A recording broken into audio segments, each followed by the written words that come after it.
This video is made for education purpose only. নমস্কার। আমরা প্রত্যেকেই টাকা উপার্জন করি, কিন্তু এই টাকাকে ম্যানেজ করতে জানি না, যার কারণে ফিউচারে ভালো রকম ভবিষ্যৎ তৈরি করতে পারি না। কারণ আমাদের স্কুলে বিভিন্ন কিছু শেখানো হয়, কিন্তু টাকা ইনকাম করার কথাও শেখানো হয়, কিভাবে আমরা ভালো জব পেতে পারি সেটাও শেখানো হয়, উপার্জন কিভাবে করতে পারি তো শেখানো হয়, কিন্তু উপার্জন করে সেটাকে ইনভেস্ট কিভাবে করব বা সেই টাকাটাকে কিভাবে ম্যানেজ করব যাতে আমরা ভালো একটা ভবিষ্যতে পৌঁছাতে পারি সেটা শেখানো হয় না। আজকে এই ভিডিওতে টাকা উপার্জন নয়, টাকাকে কিভাবে ম্যানেজ করে খুব অল্প স্যালারি, যাদের ধরুন 12,000 কিংবা 15,000 বা 20,000 স্যালারি রয়েছে, তারাও যাতে ভালো কর্পাস তৈরি করতে পারে, ভালো ভবিষ্যৎ তৈরি করতে পারে, ফিউচারকে সিকিওর করতে পারে, তাদের সম্পূর্ণ গাইড করব এবং টাইম ম্যানেজমেন্টের মাস্টার ক্লাস এটা আপনারা বলতে পারেন। প্রত্যেকে যারা উপার্জন করেন বা ভবিষ্যতে ভালো ও একটা কর্পাস তৈরি করতে চাইছেন, ফিউচার সিকিওর করতে চাইছেন, তারা ভিডিওটি প্রথম থেকে শুরু করে শেষ পর্যন্ত ওয়াচ করেন, কারণ মানি ম্যানেজমেন্ট নিয়ে আজকের এই ক্লাস হতে চলেছে। ভিডিওটা অতি অবশ্যই একটি লাইক প্রদান করুন, কারণ আপনাদের একটি লাইক আমাকে অনেক বেশি মোটিভেট করে এই ধরনের ভিডিও তৈরি করতে। আমাদের পরিবারের সদস্য না হয়ে থাকলে সাবস্ক্রাইব বাটনে ক্লিক করে, বেল আইকনে ক্লিক করে, অল নোটিফিকেশানে ক্লিক করে আমাদের পরিবারের সদস্য হয়ে উঠুন। দেখুন, একে একে পুরো বিষয় আলোচনা করব। প্রথমে আমি বলে রাখি আপনাদের যে এখানে আমি ধরে নিচ্ছি আপনার যে স্যালারি হতে পারে, আপনি সেলফ এমপ্লয় মানে বিজনেস করছেন বা নিজে উপার্জন করছেন, কেউ হয়তো কোম্পানির আন্ডারে কাজ করেন, তো যাই হোক না কেন আপনার মাসে মাসে আমি ধরছি ইনকাম সেটা হচ্ছে 12,000 টাকা। কারোর ক্ষেত্রে বেশি হতে পারে, কারোর ক্ষেত্রে কমও হতে পারে। আপনার ইনকাম কত আপনি কমেন্ট সেকশানে আমাকে জানান, তাহলে আমার পরবর্তী ভিডিওগুলো তৈরি করতে ভালো হবে, যে আপনার ইনকাম 20,000 15,000 যাই হোক না কেন। তো ধরে নিচ্ছি যে আপনার 12,000 টাকা ইনকাম। তো এক্ষেত্রে প্রথম ধাপ মানে আমাদের প্রথম ধাপ দেখুন, যখন ক্রিকেট খেলতে যায় না, সচিন বলুন, সৌরভ বলুন বা খেলোয়াড়রা যখন ক্রিকেট খেলতে যায় আগে প্রোটেকশন নেয়, কারণ না হলে আর সারা জীবনে খেলতেই পারবেন না। একবার যদি ঠিক যে ভুল জায়গায় বল লাগে তাহলে সারা জীবনের জন্য খেলাই বন্ধ হয়ে যাবে, খেলোয়াড়দের এর উপার্জনই বন্ধ হয়ে যাবে। তো সেই কারণে প্রথমে খেলোয়াড়রা কি করে, হেলমেট নেয়, গ্লাভস পরে, প্যাড পরে, প্রোটেকশন নেয়। তো সেরকমভাবে আমরা যেহেতু ফিউচার গোলে পৌঁছাচ্ছি, তার আগে আমাদের কিছু প্রোটেকশন নিতে হবে। প্রোটেকশন নেওয়া ইম্পর্টেন্ট, না তো মাঝ পথে গিয়ে আমাদের সেই ভবিষ্যৎ আর আমরা গড়তে পারবো না। বেশিরভাগ মানুষ যে ভুলটা করে, যার কারণে সঠিক গোলে পৌঁছাতে পারে না এবং সময় চলে যায়, সময় যেতে থাকে, কিন্তু ও সেভিং বা ইনভেস্টমেন্টও করে, কিন্তু মাঝখান থেকে তার যে গোল বা ফিউচার আর সেটা কিন্তু সিকিওর হয় না। সেই কারণে প্রোটেকশন হিসাবে প্রথম ধাপ হচ্ছে আপনার কি এমার্জেন্সি ফান্ড তৈরি করা দরকার। ঈশ্বর না চাক যদি কোনো দিন আপনি যে জব থেকে উপার্জন করছেন বা আপনার যে চাকরিটা আছে সেটা যদি চলে যায়, বা আপনি যে বিজনেসটা করছেন বা যেখান থেকে আপনি রোজগার করছেন সেটা যদি বন্ধ হয়ে যায়, তাহলে কি হবে ভেবে দেখেছেন? আপনার বাড়ির যে খরচ রয়েছে সেই খরচ কিভাবে চলবে? আর আপনি যদি বাড়ির মধ্যে একা উপার্জন করার হয়ে থাকেন, তাহলে আপনার পরিবারটা অনাহারে কাটবে। সেই কারণে আপনার প্রথম লাইফ প্রোটেক্ট করার জন্য, ফিউচার গোলকে প্রোটেক্ট করার জন্য আপনার এমার্জেন্সি ফান্ড তৈরি করা দরকার, যেখানে কমপক্ষে 1 থেকে 2 মাসের খরচ আপনাকে সেভিংস করে রাখতে হবে, যাতে যদি কোনো কারণে হঠাৎ চাকরি চলে যায় বা হঠাৎ কাজ বন্ধ হয়ে যায়, হঠাৎ ইনকাম বন্ধ হয়ে যায়, সেক্ষেত্রে যাতে আপনি সার্ভাইভ করতে পারেন, আপনার আর কোনো রকম ফাইন্যান্সিয়ালি প্রবলেম না হয়। 1-2 মাসে টাইম পাবেন, 1 মাসে অন্তত আরেকটা চাকরি বা আরেকটা উপার্জনের পথ বেছে নিতে। সেই কারণে প্রথম এমার্জেন্সি ফান্ড হওয়া উচিত। ধরুন আপনার যে মাসে স্যালারি যেটা বললাম 12,000, তার মধ্যে আপনার খরচ, মাসে খরচ তো আছে প্রত্যেকের, আমি ধরে নিলাম 10,000 খরচ রয়েছে, কারোর ক্ষেত্রে কম হলে আরও ভালো। তো এক্ষেত্রে 10,000 যদি আপনার খরচ হয়, তাহলে এখানে আপনার 2,000 বেঁচে যাচ্ছে। এখানে 10,000 যেহেতু আপনার খরচ, তো এক্ষেত্রে কমপক্ষে আপনি বুঝতে পারছেন 2-3 মাসের খরচ মানে আপনার 20 থেকে 30,000 সেভিংস করতে হবে। কারোর ক্ষেত্রে দেখা যাচ্ছে যে না, মাসের খরচ হচ্ছে 15,000 টাকা, মাসের খরচ মাসে 15,000 টাকা খরচে লাগে, তাহলে 3 মাসের খরচ আপনি এক্সট্রা জমিয়ে রাখুন। সে 3 মাসের খরচ কত হয়ে যাচ্ছে? আপনার 45,000 টাকা। তো 45,000 টাকা আপনি জমিয়ে রাখুন। এবার এটা কোথায় রাখবেন? বাড়িতে রাখবেন না, সেভিংস অ্যাকাউন্টে রাখুন। কিংবা সব থেকে ভালো হয় যারা অ্যাকাউন্টে টাকা দেখলেই খরচ করে ফেলেন, তারা ডিসিপ্লিনে থাকতে ফিক্সড ডিপোজিট করে রাখেন, যাতে অ্যাকাউন্টে রিফ্লেক্ট না হয় এবং সেটা বিপদের সময় যদি কোনো রকম সমস্যা হয় সেই সময় কাজে দেবে। তো এক্ষেত্রে আপনার প্রথম ধাপ, ফার্স্ট স্টেপ হচ্ছে এমার্জেন্সি ফান্ড তৈরি করতে হবে। ঠিক আছে? যারা খুব বেশি ইনকাম করে বা যারা রিচ মাইন্ডসেট থাকে তারা 1 বছরের এমার্জেন্সি ফান্ড রাখে। আমি আপনার জন্য বললাম কমপক্ষে 2 থেকে 3 মাসের এমার্জেন্সি ফান্ড রাখা উচিত, যাতে কোনো দিন উপার্জন বন্ধ হলেও আপনার পরিবারের এবং আপনার কোনো রকম সমস্যা না হয়। তারপরে হচ্ছে হেলথ ইন্স্যুরেন্স। খুব দ্বিতীয় প্রোটেকশন হচ্ছে আপনার নেওয়া উচিত হেলথ ইন্স্যুরেন্স, এবং কাদের নেওয়া উচিতই উচিত। অনেকেই বলবে স্বাস্থ্যসাথী রয়েছে বা সরকার সুবিধা দেয়, তো বিভিন্ন জিনিসগুলো আছে, কিন্তু যখন বিপদে পড়বেন না তখন বুঝতে পারবেন সবথেকে বড় ভুল করেছেন এবং সবথেকে বড় মূর্খ আপনার নিজেকে মনে হবে, যারা এখন নিজেকে চালাক মনে করছেন। পুরো বিষয়টা জানলে বুঝতে পারবেন। দেখুন, যদি আপনার কোম্পানির হেলথ ইন্স্যুরেন্স না থাকে, আপনি কোম্পানিতে কাজ করেন, আপনার হেলথ ইন্স্যুরেন্স রয়েছে, সেক্ষেত্রে আলাদা ব্যাপার। হেলথ ইন্স্যুরেন্স যাদের নেই তাদের নিতেই হবে হেলথ ইন্স্যুরেন্স। দ্বিতীয় হচ্ছে, আপনি ধরুন নিজে ব্যবসা করছেন বা সেলফ এমপ্লয়, এক্ষেত্রে আপনি নিজে ইনকাম জেনারেট করছেন, সেক্ষেত্রে আপনার জন্য কেউ ইন্স্যুরেন্স করে দেবে না। সেক্ষেত্রে আপনাকে নিজের ইন্স্যুরেন্স, নিজের প্রোটেকশন, নিজের পরিবারের প্রোটেকশন আপনাকে নিজেই তৈরি করতে হবে। তো এই ক্ষেত্রে আপনাদের হেলথ ইন্স্যুরেন্স নেওয়াই উচিত। এক্ষেত্রে কত টাকা হেলথ ইন্স্যুরেন্স হওয়া উচিত? কভারেজ আপনার 3 থেকে 5 লাখ টাকা কমপক্ষে হেলথ ইন্স্যুরেন্স নেওয়া উচিত। এবার এক্ষেত্রে আপনার খুব জোর হলে এই হেলথ ইন্স্যুরেন্স 500 থেকে 700 টাকা মাসে আপনার এই হেলথ ইন্স্যুরেন্সের পেছনে দিতে হবে। এবার আপনার অনেকে অতি চালাক হবে, 500 টাকা বেকার বেকার দেবো, হয়তো 1 বছর দিলাম, কোনো কারোর শরীর খারাপ হলো না, সেরকম কোনো এমার্জেন্সি সিচুয়েশন আসলো না, হেলথ ইন্স্যুরেন্সের টাকাটা বেকার গেল। কিন্তু যারা এই অতি চালাকি করে এই কথাটা ভাবে তারাই সব থেকে বড় বিপদে পড়ে। কারণ একটা বাড়িতে বড় এমার্জেন্সি সিচুয়েশান, একটা বাড়িতে বড় অপারেশন, আর একটা বাড়িতে বড় হেলথ ইস্যু আপনার আর কি হচ্ছে 5 থেকে 10 বছরের বেতন এবং 5 থেকে 10 বছরের গোল নষ্ট করে দিতে পারে। অনেকের জমি জায়গাও বিক্রি হয়ে যায়। সেই কারণে নিজেকে প্রোটেক্ট করতে এই হেলথ ইন্স্যুরেন্স নেওয়া উচিত, এবং যত কম বয়সে নেবেন তত ভালো। এক্ষেত্রে মিনিমাম 3 থেকে 5 লাখের হেলথ ইন্স্যুরেন্স নেওয়া উচিত। এবার কেউ ধরুন কোম্পানিতে কাজ করে, তাদেরও আমি বলবো, রেফার করব, খুব বেশি স্যালারি হলে, মোটামুটি 20,000 আপ 25,000 আপ স্যালারি হলে হেলথ ইন্স্যুরেন্স নিয়ে রাখবেন। কারণ যেদিনকে আপনি কোম্পানি ছেড়ে দেবেন সেদিনকে আপনার হেলথ ইন্স্যুরেন্স ওখানেই চলে গেল। তারপরে যদি কোনো সমস্যা হয় সেক্ষেত্রে কিন্তু আপনি কভারেজ পাবেন না। কারণ একটা ভুল ডিসিশন এখানে, হেলথ ইন্স্যুরেন্স না থাকলে 10-12 বছর কিংবা 20 বছর পিছিয়ে যাওয়া, 20 বছর লাইফ থেকে নষ্ট করে দেওয়া। কারণ অনেকেই ধার নিয়ে সেই সময় বিপদের সময় চিকিৎসা করান, কিন্তু সেই টাকা সেই ঋণ প্রায় 20 বছর ধরেও শোধ করতে হতে পারে। সেই কারণে টেনশন ফ্রি এবং নিজের লাইফকে প্রোটেক্ট করার জন্য হেলথ ইন্স্যুরেন্স দ্বিতীয়তে জরুরি। এরপরে কিভাবে ইনভেস্টমেন্ট করবেন? দেখুন, ইনভেস্টমেন্টের শুরু, প্রথম ধাপ, দ্বিতীয় ধাপ হলো তৃতীয় ধাপ। তৃতীয় ধাপে আপনি মনে রাখবেন যে কত টাকা রাখবো, এটা আপনার স্যালারির উপর ডিপেন্ড করে। কেউ ধরুন আপনার হচ্ছে 50 লক্ষ টাকা মাসে ইনকাম করে, তার ইনভেস্টমেন্ট আলাদা হবে।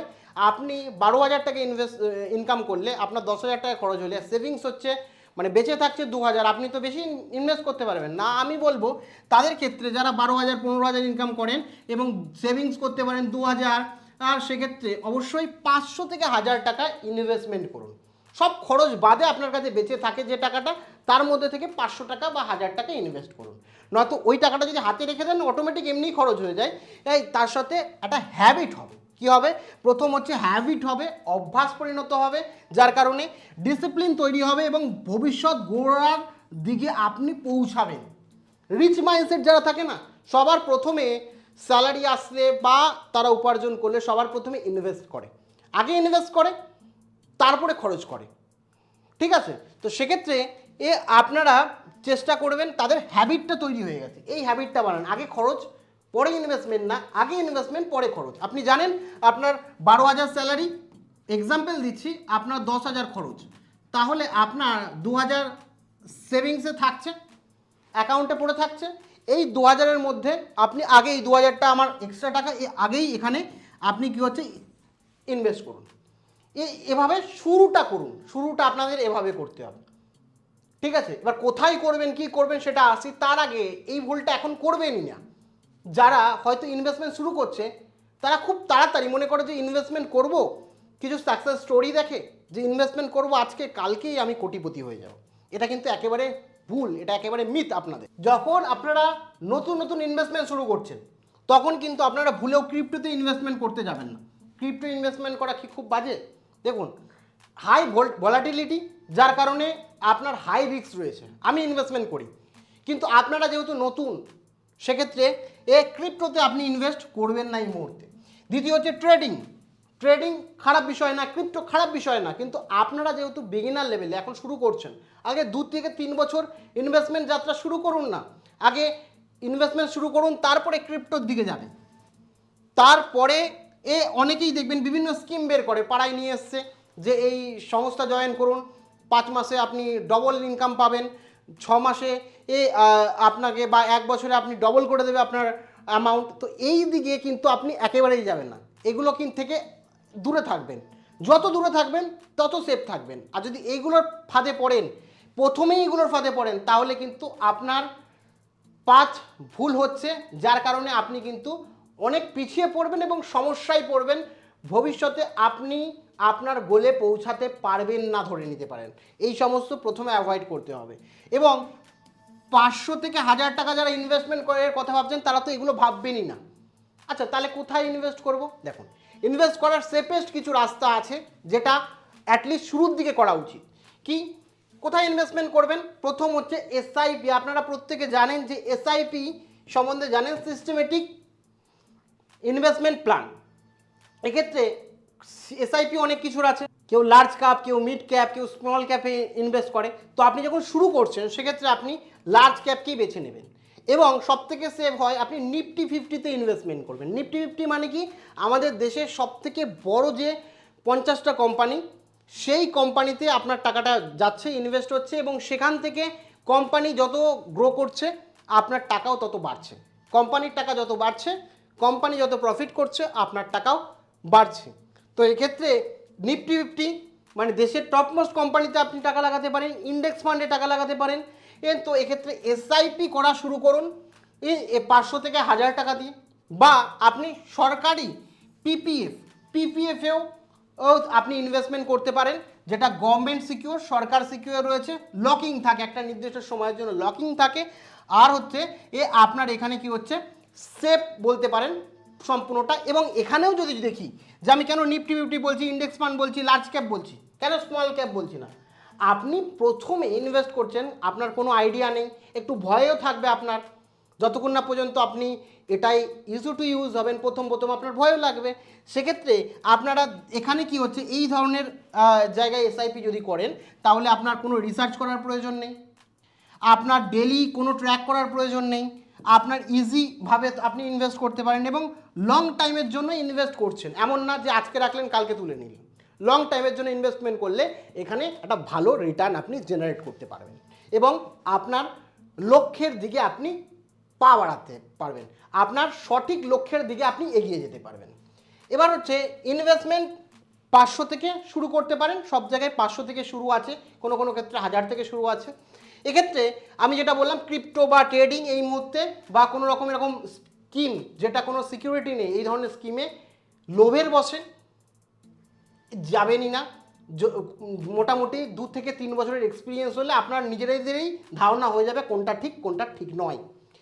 এরপরে আপনাকে মাথায় রাখতে হবে যে আমার শুধুমাত্র এই আমি ইনভেস্ট করছি, এসআইপি করছি, শুধুমাত্র এটা না, টাইম ম্যানেজমেন্টে, মানি ম্যানেজমেন্টের আরও একটা পর্ব আছে, যে নিজেকে আপস্কেল করা।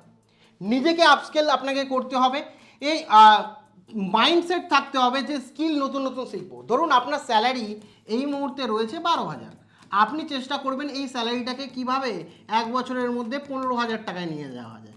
যার 15,000 আছে তার ট্রাই থাকবে যে 20,000 স্যালারিতে কিভাবে নেওয়া যায়। কীভাবে আপনার একটা জায়গায় কাজ করছেন বা উপার্জন করছেন, সেখানে যে স্যালারি আছে তার থেকে বেটার কি করা যায়। আপনি করতে পারেন যে কোনো একটা স্কিল শিখলেন, সেক্ষেত্রে ওই স্কিলটা বা ওই ডিগ্রিটা নিলে আপনার স্যালারি বাড়বে, তার পেছনে খরচ করুন। কিংবা সাইড ইনকাম আপনি জেনারেট করতে পারেন, যে সাইডে এখন অনলাইনে বিভিন্ন ওয়ার্ক থাকে, সেই ওয়ার্ক আপনি কাজে লাগাতে পারেন এবং বেটার ওয়ার্ক খুঁজতে পারেন। ধরুন 12,000 টাকা স্যালারিতে কাজ করছেন, একটা জায়গায় দেখলেন 20,000 স্যালারি দিচ্ছে, ওইটাকে ছেড়ে আবার ওই কোম্পানিতে জয়েন করলেন। এক জায়গায় স্টিক থাকবেন না, তাহলে পিছিয়ে পড়বেন। মাইন্ডসেট থাকবে আপনার যে আমাকে নিজেকে আপস্কেল করতে হবে। আর মনে রাখবেন এর মানি ম্যানেজমেন্টের প্রথম যে লার্নিংটা প্রত্যেকের হওয়া উচিত যে আমি কোথায় ইনভেস্টমেন্ট করব। প্রথমে নিজের ওপর ইনভেস্টমেন্ট করব, নিজেকে ইনভেস্টমেন্ট করব, নিজে লার্নিং নেব, নিজে শিখবো। যখন নিজে শিখবো, নিজে লার্ন করব, নিজের ওপর ইনভেস্টমেন্ট করবেন, সেটাই সবথেকে বেশি রিটার্ন আপনাকে দেবে। আপনি যখন সুস্থ থাকবেন, আপনি যখন প্রোটিন খাবার খাবেন, তো আপনি যখন হেলদি থাকবেন তত বেশি কাজ করতে পারবেন। আপনি যত বেশি স্কিল হবে, আপনার যত বেশি নলেজ থাকবে, তত বেশি আপনার কাছে অপরচুনিটি আসবে। সেই কারণে প্রথম ইনভেস্টমেন্ট যাতে নিজের ওপর থাকে, সেই কারণে যেখানে কাজ করছে করুন, তার সাইডে পাশাপাশি কি স্কিল শিখলে আপনার কি ইমপ্রুভমেন্ট হতে পারে সেটার কথা ভাববেন। টাইম টু টাইম নিজেকে আপস্কেল করার চেষ্টা করুন, ঠিক আছে। এরপরে ভবিষ্যতের প্ল্যানিং আমরা করব। ভবিষ্যতে ধরুন এখনকার শুরু যেটা আমরা আমাদের 12,000 স্যালারি ধরেই আমি করছি, 12,000 স্যালারি, তার মধ্যে আমি 10,000 খরচ হচ্ছে, 2,000 টাকা আমার বেঁচে যাচ্ছে। এই 2,000 টাকার মধ্যে 1,000 টাকার আমি এসআইপি করছি, ঠিক আছে। বললাম আমি ধরে নিলাম নিফটি 50তেই আপনি করছেন, ঠিক আছে। এই নিফটি 50তেই করছেন, ঠিক আছে। তো এই নিফটি 50তে আপনি মাসে 100 টাকা করে এসআইপি করছেন। এই এসআইপি বছরে তাহলে 12,000 টাকা আপনার যাচ্ছে, 12 মাসে 12,000 টাকা 1,000 টাকা করে হলে, তাহলে আপনার রিটার্ন রেট মানে নিফটি 50 বা লার্জ ক্যাপ বা ইন্ডেক্স ফান্ডের যে রিটার্ন, সেটা 12 থেকে 15% হয় লং টাইমের জন্য। 20 বছর 10 বছর যদি করেন তাহলে এর কম হয় না। তো আমি মিনিমাম ধরে নিলাম 12%ই আপনার রিটার্ন দিচ্ছে।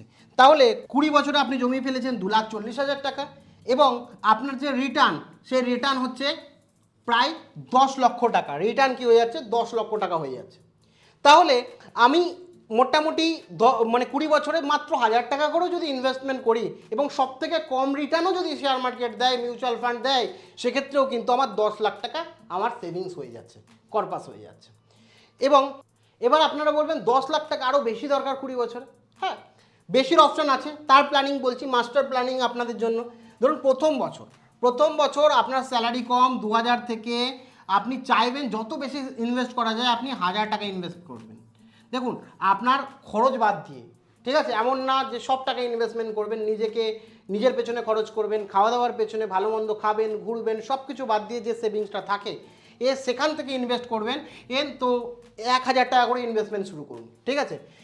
1,000 টাকা করে এসআইপি করবেন, 1,000 টাকা করে এসআইপি করুন 5 বছর, প্রথম 5 বছর 1,000 টাকা করে এসআইপি করুন। ওই যে বললাম স্কিল বাড়াবেন, সবসময় চেষ্টা করবেন আয় কীভাবে বাড়ানো যায়।